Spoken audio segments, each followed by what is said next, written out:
जैसा कि पाकिस्तान, आज़ाद कश्मीर, इंडिया, जम्मू कश्मीर, उसके अंदर बड़ी सीरियस जो है ना वो सूरत हाल वहाँ पे मौजूद है। आज क्योंकि यूके के अंदर कोविड-19 का लॉकडाउन की वजह से आज उसका पहला दिन था, जिस पर हम बात करने जा रहे हैं कि आज लोग कम्युनिटीज़ यहाँ पर लोग कैसे महसूस कर रहे हैं कि आज उसका पहला दिन था। और मेरे साथ आज के इस प्रोग्राम के अंदर मेरे इंतहाई जो इम्पोर्टेंट शख्सियात हैं वो यहाँ पे मौजूद हैं। उनको उसमें है कौंसल मजलिस खान साहब जो कि यहाँ शेफील्ड सिटी काउंसिल में कैबिनेट मेंबर हैं बिजनेस एंड इन्वेस्टमेंट के। उनके साथ हैं कौंसल जिम स्टैंकी जो कि काउंसलर हैं नेदरलैंड एंड शैरो बोर्ड के।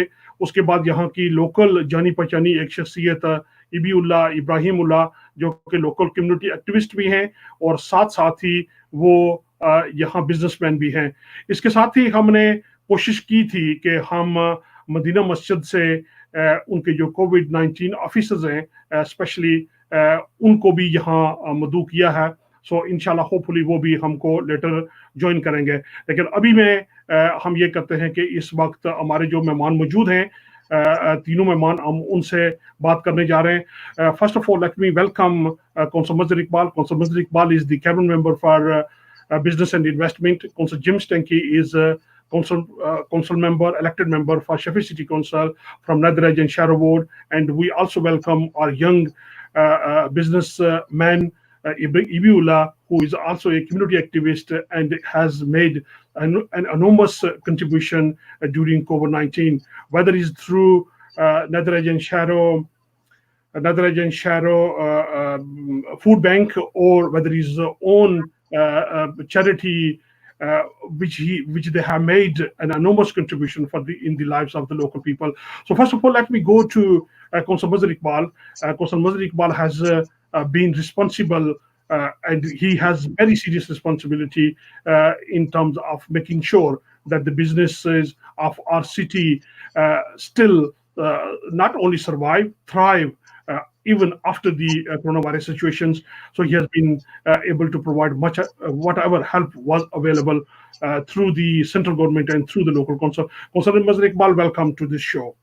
Assalamu alaikum, Maroof Saab. Thank you for that warm introduction.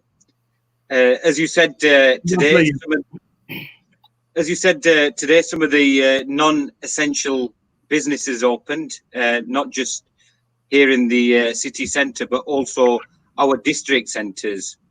We mustn't forget the district centres because they've been very vital over this COVID period. You know, they've been like our key workers, these convenience stores that have been open where we can shop locally. But as you said, after 3 months, the shops reopening, I was in the city centre this morning with my colleague, Councillor Bob Johnson, and we had a walk round, spoke to businesses.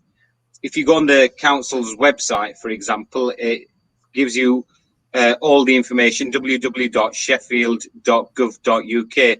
The reason I say that, because there's a lot of activity, Maroof Saab. So, for example, as you know, the government guidelines stipulate only travel on public transport if it's necessary. We're encouraging people to walk and cycle.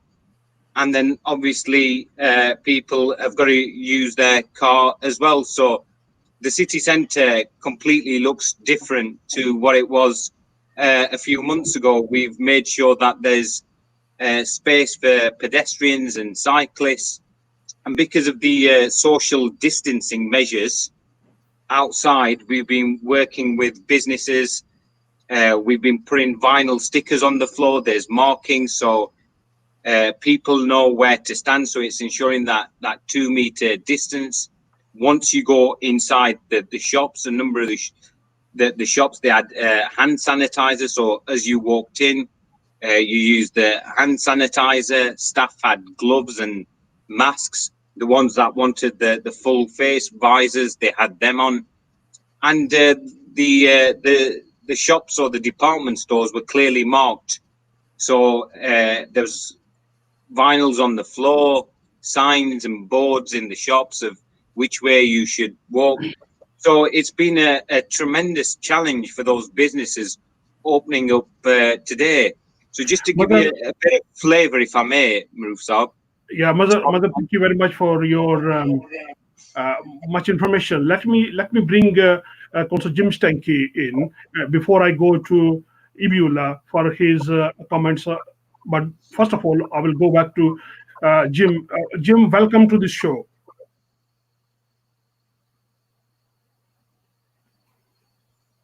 Jim is struggling. We can't hear you, Jim. Can you hear me now? Yes, but yeah. Can you hear me? That's fine. Sorry about that. Yes, Jim. Yeah. Thank you very much for the invite, Maroof. I'd really like to back up what Maz has been saying about the importance of today and the preparations that have been made for it.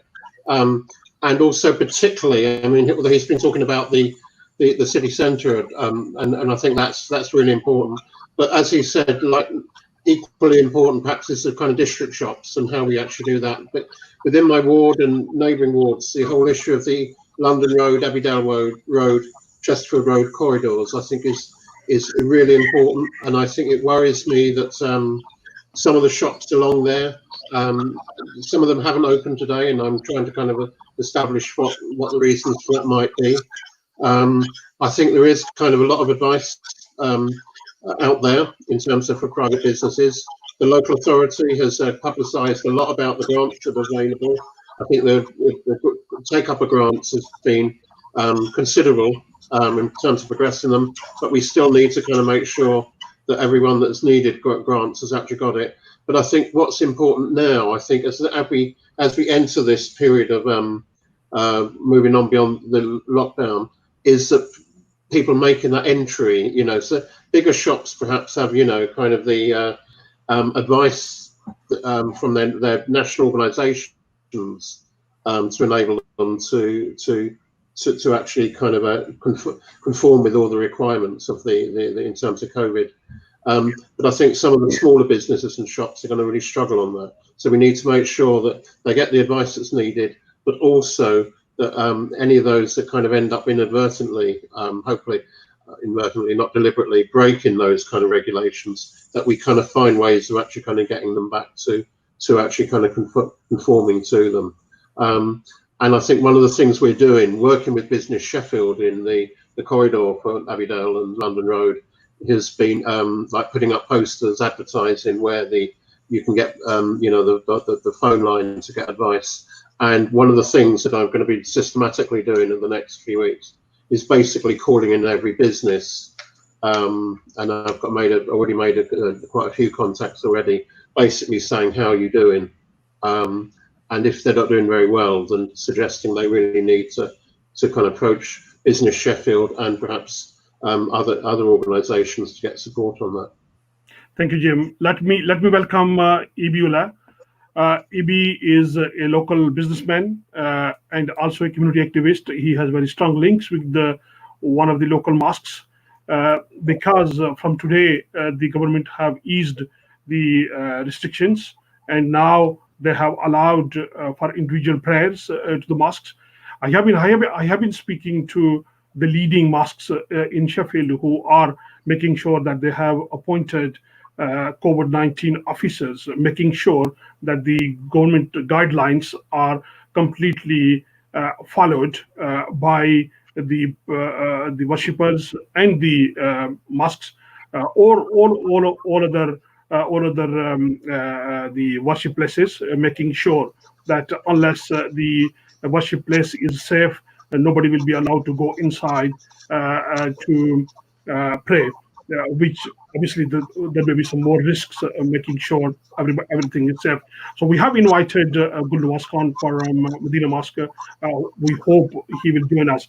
But Ibrahim, how do you feel the first day being a businessman, being a community activist, very close link with the mosque?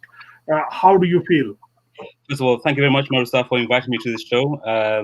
Mashallah, I think this show has been like a community service throughout this pandemic. I think, you know, a lot of people have benefited from the show. So Jazakallah khair to you and to everybody at JKTV. Before I say anything about the mosque and today's opening of non-essential businesses, I want to express my solidarity with the people of Kashmir. I think we've not forgotten about your struggle. You still our thoughts and prayers, and inshallah one day you will get your right for determination and freedom and the rest. So Thank you. That's the main thing, and I believe this online channel is censored in India. It's blocked, it's banned in India. So that's another topic. So in terms of today, the opening of non-essential businesses, of course, as a businessman, I welcome that. But I welcome it with a caution. I think I was just speaking to Martha early on that a lot of the small businesses, with all the restriction in place, it might not be viable for them to open. So there is a big concern over the heads of the small businesses. So of course, those essential guidelines are in place for good reason, and we should follow them. Otherwise, we risk having a second spike and second, pandemic back, and it might result into having a second lockdown. So I welcome with caution, and of course, without businesses, our society doesn't function. Ibrahim, I completely agree with your concern. I have been to one of my friend's restaurant. Yeah. When I went, so first of all, he praised that they are doing very well in terms of getting enough business to deliver, like deliveries. But unfortunately, he said they will not be able to survive, or they will not be able to make any profit if they follow the current government guidelines.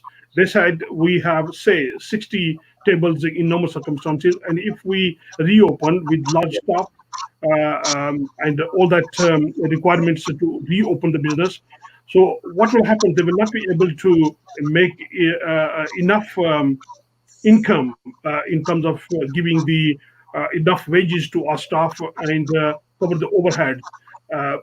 Although government has said that the restrictions, 2-meter distance restrictions, are currently actively being reassessed or reviewed, but until they review properly and issue the new guidelines, I think the business will struggle.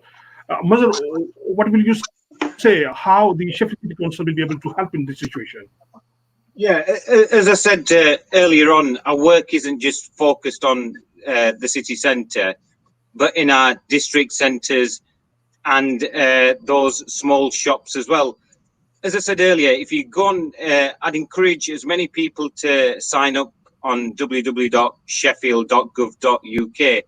We have regular factual information that comes out of the council's newsroom. And also, if there's a business who's thinking, what are those guidelines? We have a free retailer's handbook now, which is available on our website. And we're going to each district centre as well to mark up the floors, to put up the signs, and try and help these businesses to reopen. And as Ibrahim said earlier, the conversation we were having was about viability. I mean, I've been walking around my district centre. I go for a walk on a regular basis here in Darnall. There are many businesses that just can't afford to open because the overhead costs. But again, it's important for us, as we have done all along, is follow the government guidelines. Yes, there's this talk about should it be 1 meter, the impact it will have on businesses. The problem I have with this government, Maroof Saab, is that the message hasn't been very clear once it moved and said stay alive and so forth, because the most important message we have been saying as a council is that the most important thing is you must stay safe. You've got to follow these government guidelines, and it's the same for businesses. If it's safe to open, then open up. As I said, you can go on the council's website. The information is on there. You can contact Business Sheffield as an advisor, and we've been doing this, Maroof Saab, throughout this pandemic. Businesses, both small, big, independent, or they're part of a chain, have been speaking to our advisors. I remember at its peak, Maroof Saab, we were taking 400 calls a day. So I would urge any of those businesses, if you're finding it, if you can't find the information you're looking for, or the information is you can't understand it, please either drop us an email or give us a call. This is what we're here for, Maroof Saab, because it is going to be a struggle. Now, the next key date, picking up your point regarding restaurants that fall within the hospitality sector, that is going to be challenging. You know, you can't open a restaurant, say, for example, with only a few tables. You can't bring in a full complement of staff at the back of the restaurant who do the cooking and the preparation, and then at the front where you're serving. So what we've done as a council is it's on our website. If you can, if the space allows, and there'll be information on our website, we're going to allow people to put out tables and chairs. If you meet those 5 aims, usually you submit either a licensing application or a planning application, and it can take up to 51 days. Here we're hoping that you can do it from day one, and then you fill in that license application or planning application. Again, the reason we're doing that, we want businesses to feel like, yes, the council is on their side. It's doing everything it can for them to open up. But we also know that not everywhere. It's like, for example, in Darnell, the pavements are narrow. So for them, restaurants or cafes, it is going to be very, very difficult. And that's why there's this discussion going on regarding should it be 2 meters or 1 meters. And for me, you know, all this is based on medical and scientific advice. That's the most important thing. It's not for politicians like they have been nationally from government confusing folks. So, you know, the national message hasn't been helpful. But again, as I said, you know, go on the council's website.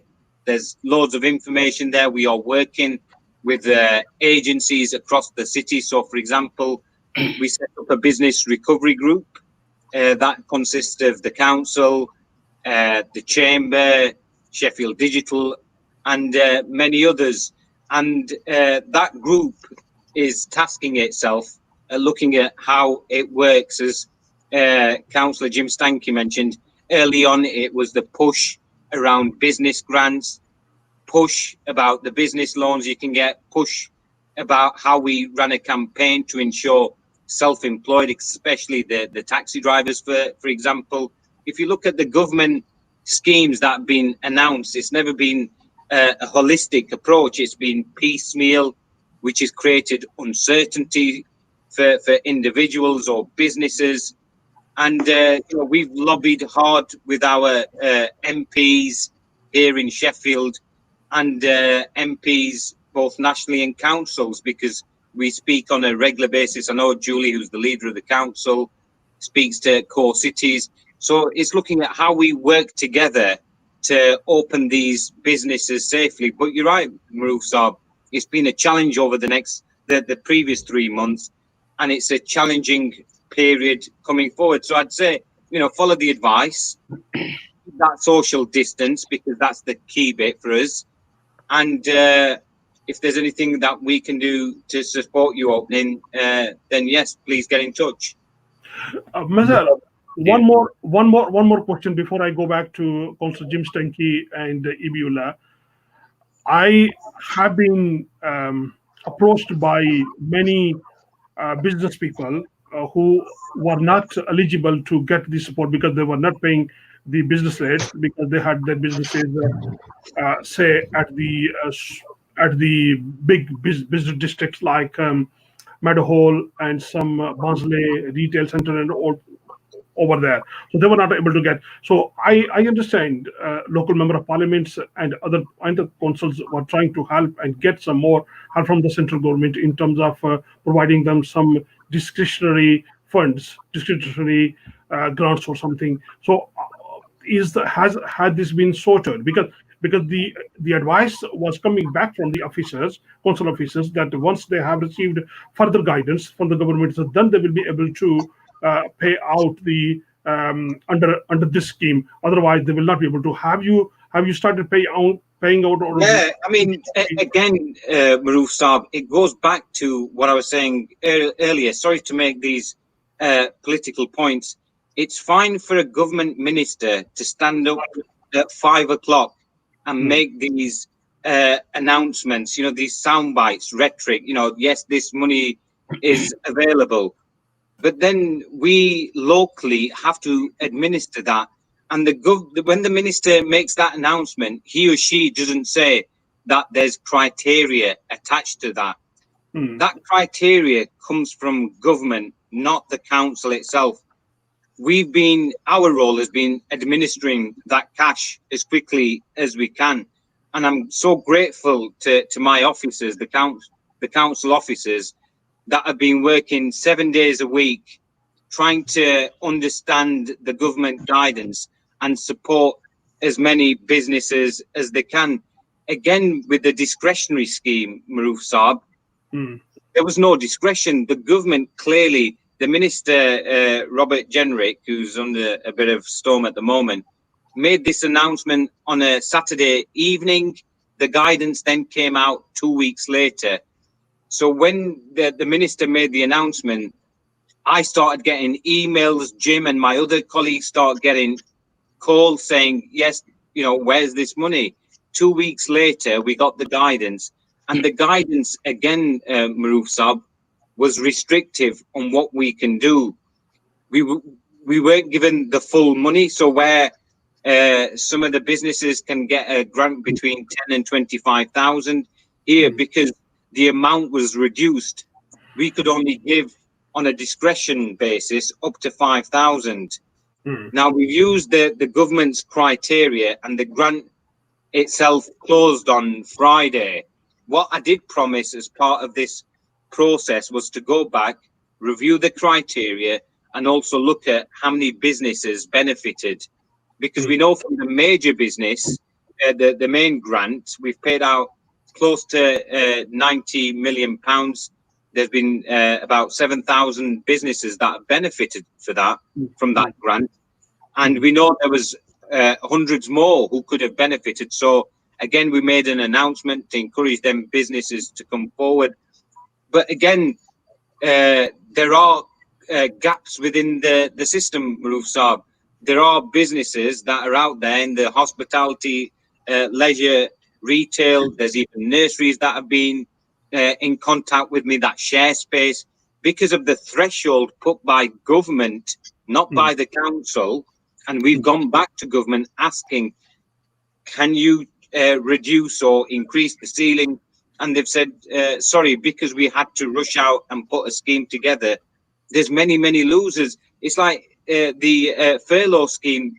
There's millions of people who could have benefited from that, but aren't, and now sat at home with no income whatsoever, and all they're seeing are their bills and debt increase.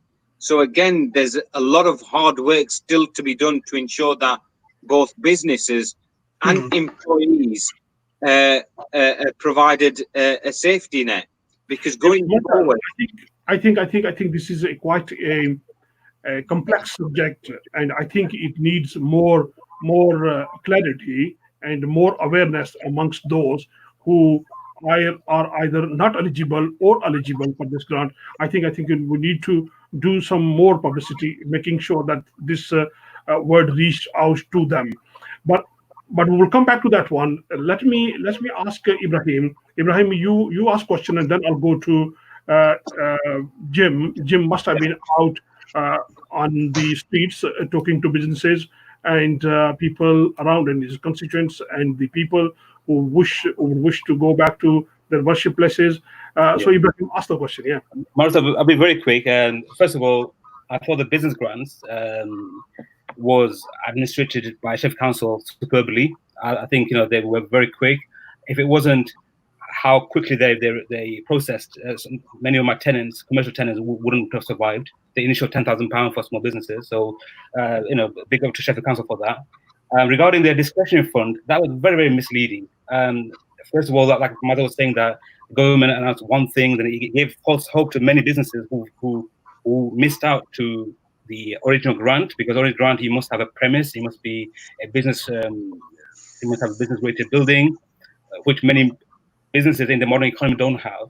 They gave them false hope, and when they inquired about this discretionary fund, you know, the criteria was so narrow, it was unbelievable. It was for like market stockholders who have got rent overheads, who may not have business rated but got rent overheads. But a lot of businesses work from home or got registered, have registered offices elsewhere, and they missed out. So I thought that was very unfair, and I think I urge Sheffield Council, Mirza Iqbal, and obviously I know his hand is very tight, as he said.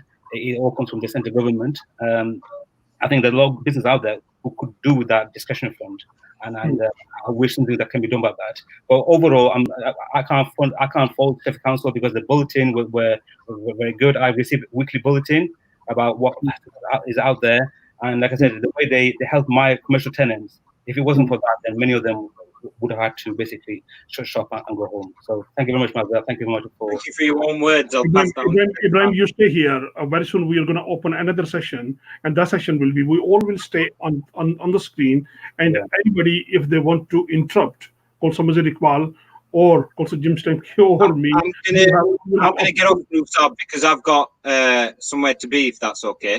Yeah, that's fine. If you can stay with us just for 5-10 minutes, and then we will ask you to leave. Jim, do you want to, before Mirza leaves, do you have anything else to discuss? And what was the atmosphere when you went out on London Road or wherever you was this day to see how the businesses were doing on the first day? I have been speaking to a couple of businesses in the area, so that it was not much difference. So whether this is because of it was first day, or whether people are still worried about their health or the social distancing rules and all the stuff, they may be looking after their loved ones who are elderly, who have underlying health conditions at home. So possibly all those factors may be people are not still out from that situation. So what do you want to say? I mean, I think it's mixed, really. I think that a number of people I spoke to were clearly relieved, because they were, anxious about opening today and this week, but pleased that it was over. But it's important to remember that some kind of businesses are not going to be opening today, like hairdressers, barbers will not be, in terms of July the 4th, they'll be looking towards opening. And I think that is. So it's important to kind of realise that it's a mixed bag. I think the other bit that I think was very clear was how confused people were. I mean, Mazza made reference to the fact that there was government announcements and then you were waiting 2 weeks for guidance, which was incredibly frustrating. And I think the local authority responded to that really well.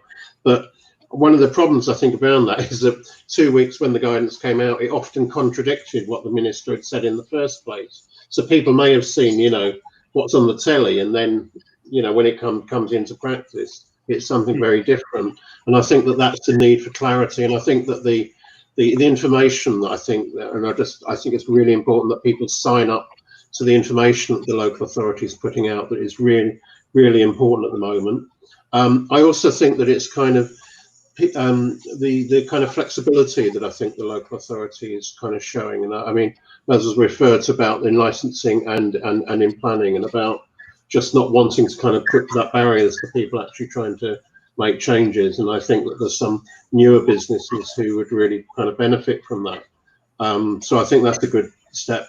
But it's also recognizing that we, and I don't want to sound pessimistic here, but the reality is we could be having a second wave. We could be potentially having another local lockdown. And I think it's important that in the context of, kind of coming out of this lockdown, that we both learn the lessons from it, but also maintain the flexibility that if there's any further restrictions, either later this year or next year, that people know how to respond to them with the minimum amount of disruption. And it's things like the kind of retailer's handbook that was referred to, which rather than trying to wade your way through government guidelines, which I think can be quite confusing, actually having something local.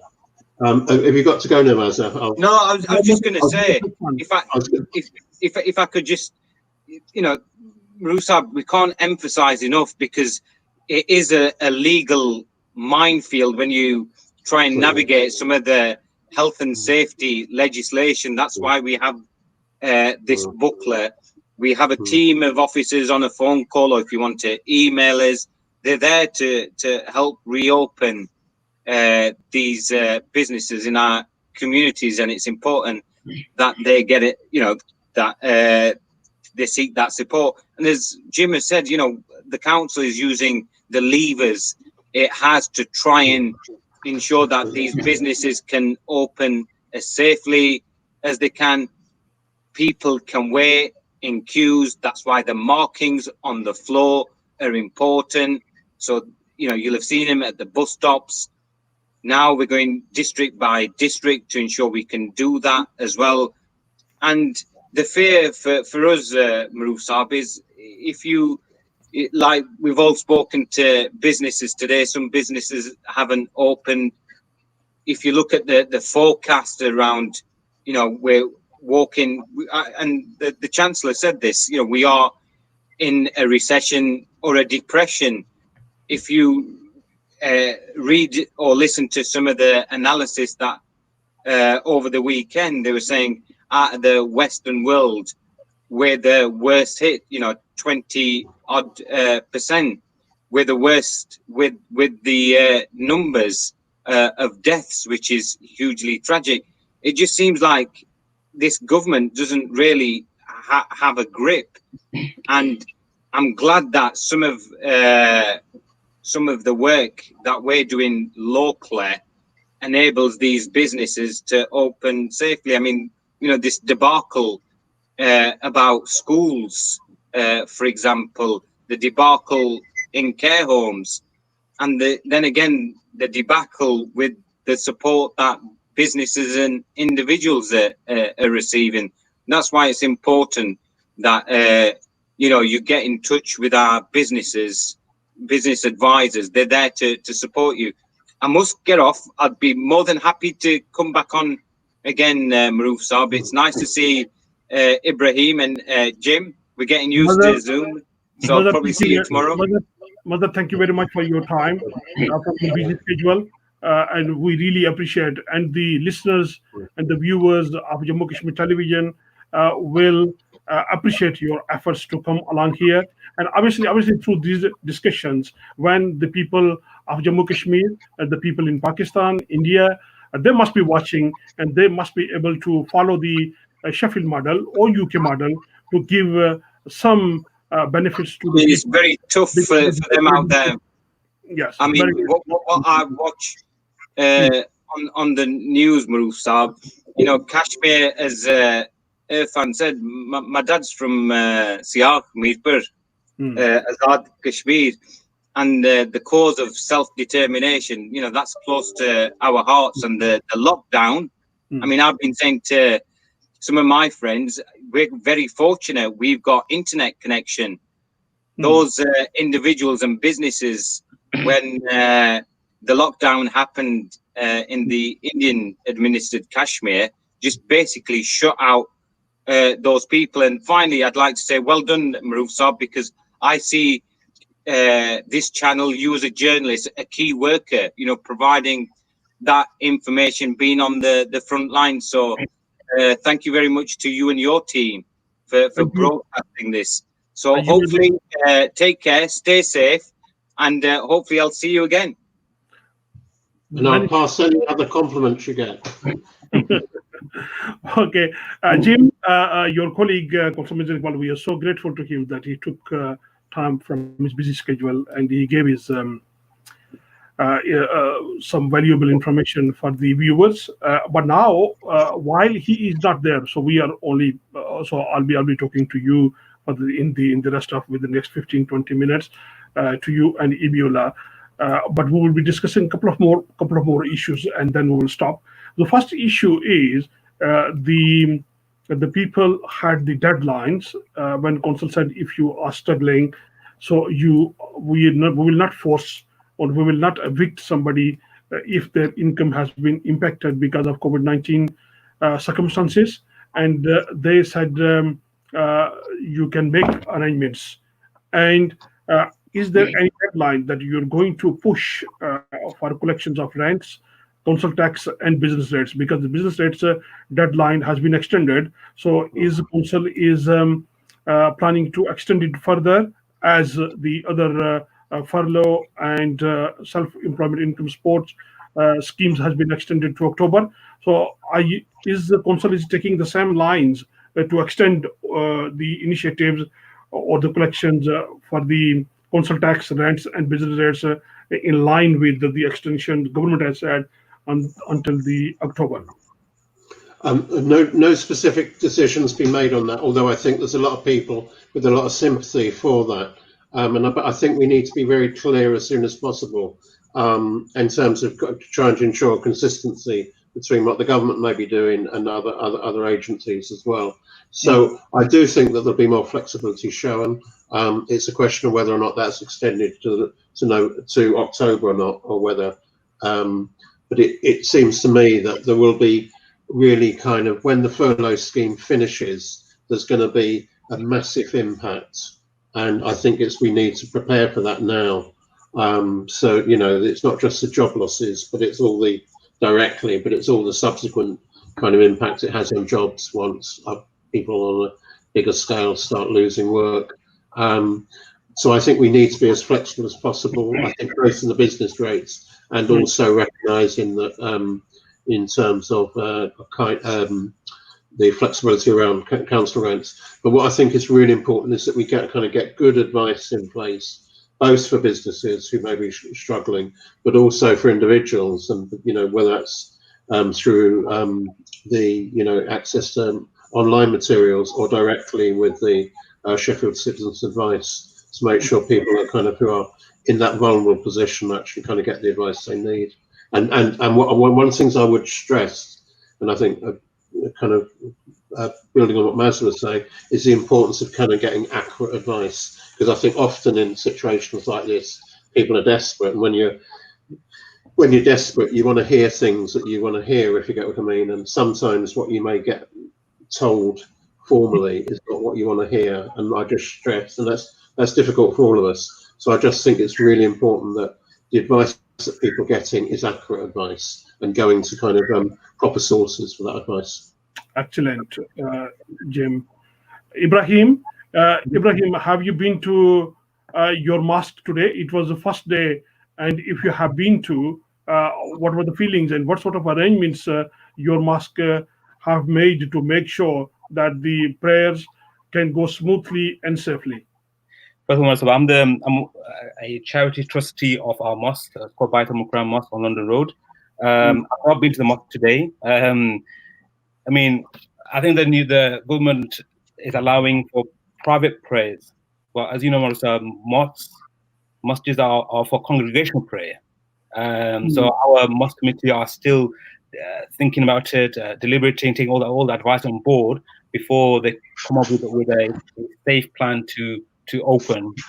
But in terms of, like I said, private prayer means you going and sitting in the mosque and praying for yourself. But our mosque committee hasn't come up with a plan yet, and we're still learning, and we will take every single advice on board. But it's very difficult for the mosque to open at the moment, and it's very because our community, BAME community, are at the most risk, especially some of our elders who might have chronic health conditions. I think it's good now they are taking their time, and we will also, because we're only a small mosque, so we'll be waiting for the bigger mosques like Medina Mosque on Wolseley Road to see what they're doing and what we follow their model of how to go about opening the mosque. But yeah, but we obviously want to open as soon as possible. Mosque is the heart of the community, and many people really miss it. And so I'm sure the executive committee will try the best to open as possible, but safely as possible as well. Okay, Jim, I will ask this question to both of you.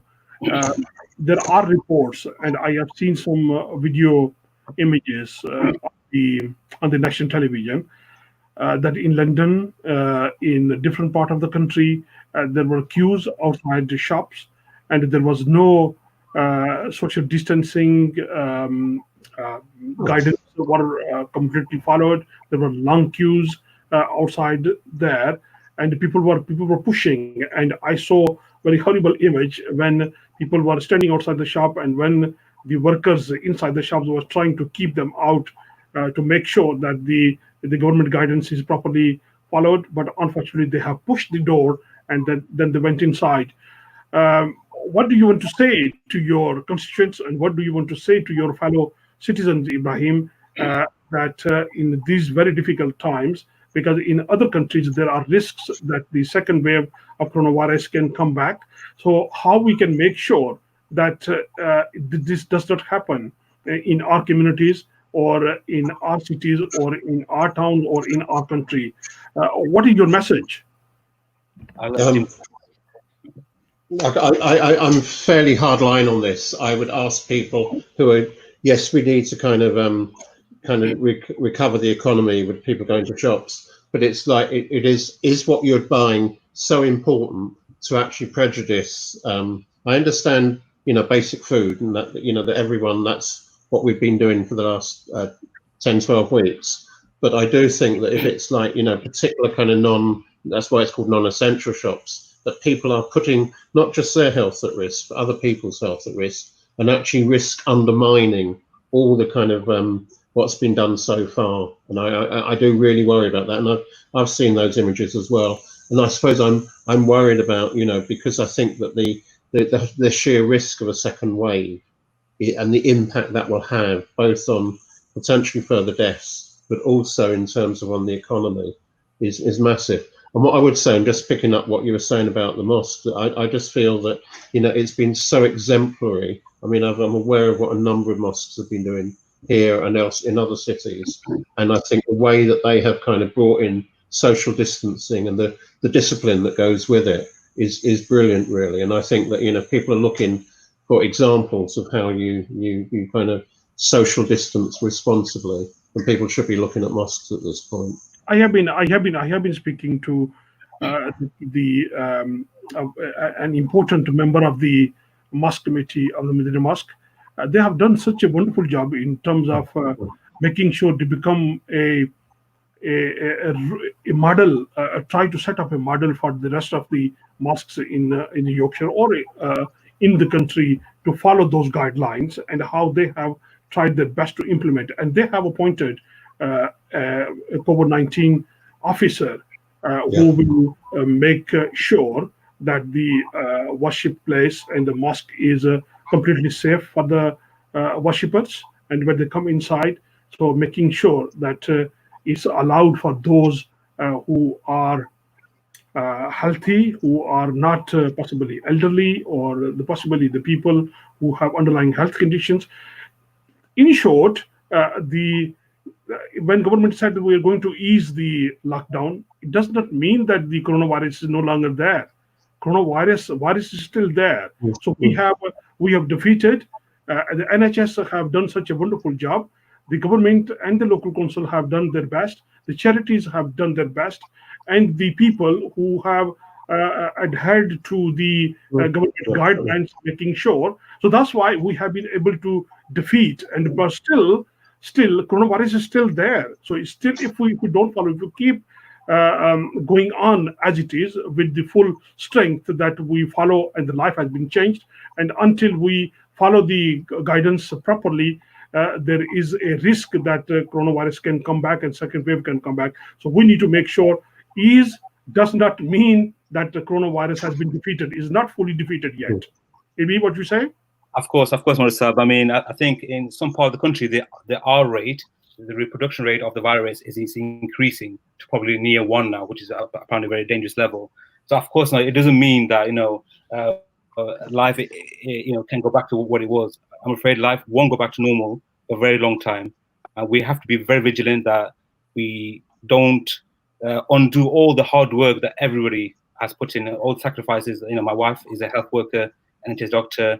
All the things that everybody has done, from the bin men, from the council, politician, and it will be tragic for us to have a second wave, and they say the second wave may be more deadly than the first wave.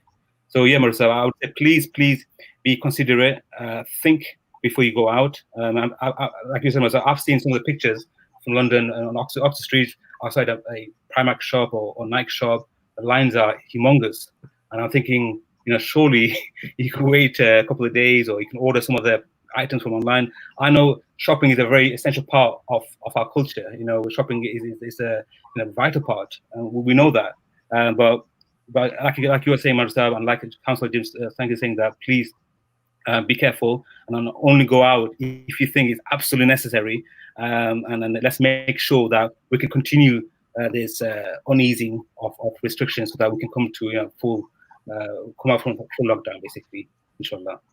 And in terms of mosque, Marusab, you're saying that Mosque Al-Madinah Mosque, for you to implement, to make sure the worshippers are protected, you need extra volunteers, you need resources, and not every mosque has that, Marusab, and that's very important to point out. And I urge some of the bigger mosques to help the smaller mosques and council to help out. We know to make sure, so we're all like. Ibrahim, I fully understand, because in Sheffield there are 3 main mosque organizations. One is the Council of Mosque, one is the United Council of Mosque, and the other one is there are 3 main, and there is one new one in Rotherham as well, and the third one in Sheffield is the Federation of Mosques. All those mosques have very close contacts, and I am sure that they have done a wonderful job already, but they are in contact with each other to get the help, advice, and wherever the small mosques haven't got enough volunteers or resources, so basically they can rely on their colleagues. That is the whole purpose of the federations. That's the whole purpose of the Council of Mosques and the United Council of Mosques, to get the advice and help from others to make sure that we go smoothly and our worship places and mosques do the justice with their existence, and also serve the purpose. So our help and advice is available, and I welcome them if someone would like to come on my show or any other show or on radio television to get the message across to the worshippers and all those people. I will ask both of you the last question.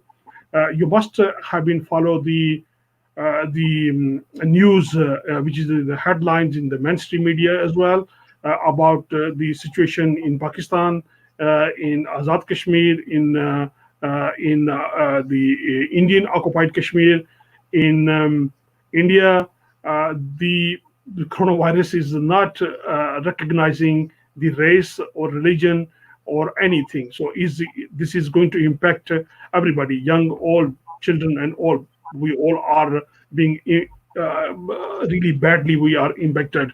The not only in one country, across the world, but now the situation over there is worse. This morning I was listening to the news, and there was a briefing coming out from one of the ministers in Pakistan that by the end of July, possibly we will have 1 million, over 1 million people will be infected with this coronavirus. And the similar situation, the numbers are increasing in India, possibly numbers are increasing in Bangladesh as well.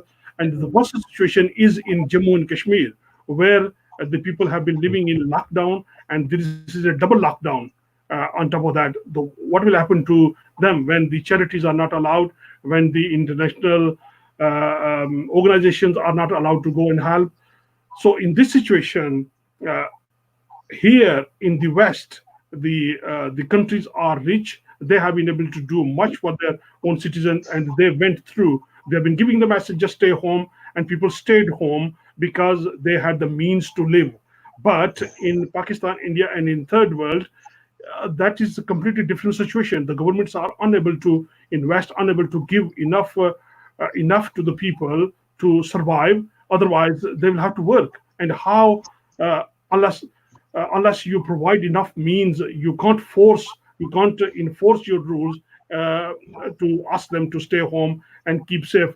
So what is your message for those governments, and the message to the international community, that in this very difficult time, think for those countries who are unable to provide enough resources, enough means to their citizens? Otherwise, this can come back to our doorstep. Jim, do you want to go first? Yeah. I mean, I think you've summed it up perfectly, Maruf. I think that within kind of Western developed countries, if that's the correct phrase, I think we have a sense that we're coming out of the, out of it, which is, I think it's misleading anyway, because I would say we're at the end of the beginning rather than the end of what's actually happening. But some other countries are not even kind of reached their peak yet, and I think that's really the whole problem with the Indian subcontinent and those three, in terms of India, Bangladesh, and Pakistan. I think it's all kind of evidence of that. And as you said, I mean, those things that we take for granted here, that we, have we got enough ventilators, etc.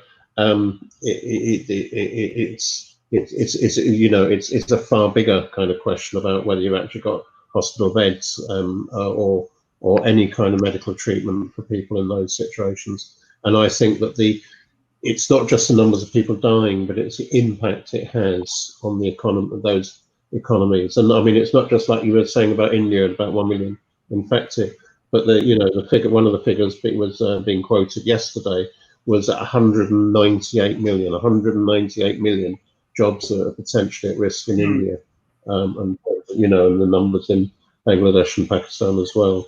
So that has such a massive impact. And the reality is that will hit the poorest hardest. COVID-19 thrives on inequalities. It's almost as though it's been designed as a virus to impact on the poorest people most. And I think that you're going to see this in the coming months in the rest of the world. Marusab, today I read an article by Time FT. Ibrahim, do you want to say something? Yeah. So today I read an article from the FT saying that developing countries will be the hardest hit by this pandemic.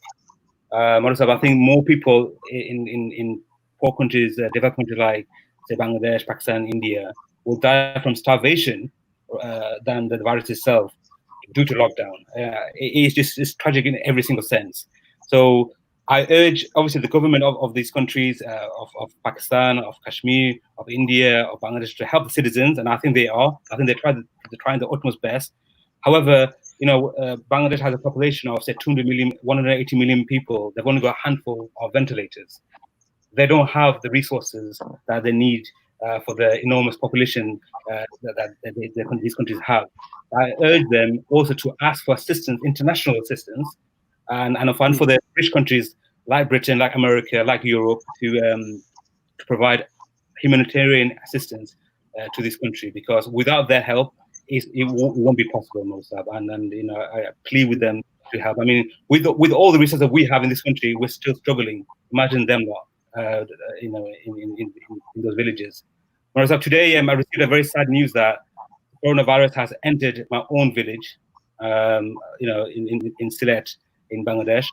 So I'm deeply worried that this virus doesn't spread to other members of the village. So, and I'm sure, the Bangladesh government doesn't have the capacity to test everybody, like Kashmir doesn't have government doesn't have to test everybody. And if they did, I'm sure they would find a lot more positive cases. And like Councillor James Stankin was saying, that this is just the beginning, unfortunately, just beginning, really. And whilst we'll come out of it one way or another, the Western countries, with all the enormous resources we have, the impact of coronavirus will be everlasting for many of them. So it's heartbreaking. I think we need an international cooperative effort, and I plead with the UN and all the big European countries to help them as much as they can. This does not discriminate on race or religion or color. I mean, look at that. We had Prince Charles who was tested positive. Boris Johnson was taken to ICU. And today, a very, very big politician in Bangladesh, a former mayor of Sylhet, has unfortunately passed away due to COVID-19. So it's coming very close to us. So yeah, so whilst we are very happy that today the restriction has been lifted for non-essential shopping, we always should always keep in mind of the people in Kashmir who are, like you said, in global lockdown. I can only, my heart goes out to them, but I pray for them. That the lives suffering, eases very soon, inshallah. Ibrahim, James Stanky, Councillor Mazhar Iqbal, I am so grateful to your time. You have made sure that you come here and you have provided us a valuable information to the viewers. I am so grateful to you. We are going to end this show here, and I am just gonna stay here just a couple of more minutes. And once again, Jim, thank you very much. Thank you, Maruf. Thank you. Ibrahim, thank you very much. And then we will invite you. I will invite you to another show very soon, sometime. Okay, Inshallah. Ibrahim. Salam. Thank you नाजरीन, ये था हमारा आज का show Jammu Kashmir television पे। आज हमारे मेहमान थे यहाँ पे शफी सिटी काउंसिल के कैबिनेट मेंबर कौंसल मजर इकबाल, शफी सिटी काउंसिल के इलेक्ट मेंबर कौंसल जिम स्टैंकी, यहाँ के लोकल बिजनेसमैन इबीउल्ला इब्राहिमुल्ला, जिनका तल्लक बांग्लादेश से है, यहाँ की लोकल मस्जिद के अंदर भी वो एक्टिव है। उन्होंने यहाँ आज लॉकडाउन का पहला दिन थोड़ा सा लॉकडाउन ईज हुआ था, जिसके बाद वो यहाँ की सूरत हाल के बारे में बता रहे थे और अपनी जो उनके कंसर्न्स थे वो भी यहाँ पे आके लोगों को बता रहे थे कि अगर हमने जो गवर्नमेंट की जो गाइडेंस है उसको मुकम्मल उस पर अमल नहीं किया तो एक कोरोना वायरस की दोबारा जो वेव है दोबारा आ सकती है। ईज का मतलब हरगिज ये नहीं है कि कोरोना वायरस डिफीट हो गया, कोरोना वायरस चला गया है, कोरोना वायरस अभी इधर मौजूद है। हमने उसको, ये जो अमल है इस अमल को हमने जारी रखना है। हम अपने उसी तरह घर में आते वक्त और बाहर भी जब आप जाते हैं तो वो जो सेफ्टी प्रिकॉशंस हैं, जो गवर्नमेंट की गाइडेंस हैं, उसको आपने करते रहना है। 20 सेकंड के लिए हाथ धोते रहना है। जो बाकी जो गवर्नमेंट ने गाइडेंस आपको दी है 2 मीटर की डिस्टेंस की, वो भी किए रहना है। जब आप पब्लिक ट्रांसपोर्ट पे जाते हैं तो आपने मास्क भी पहने रखना है।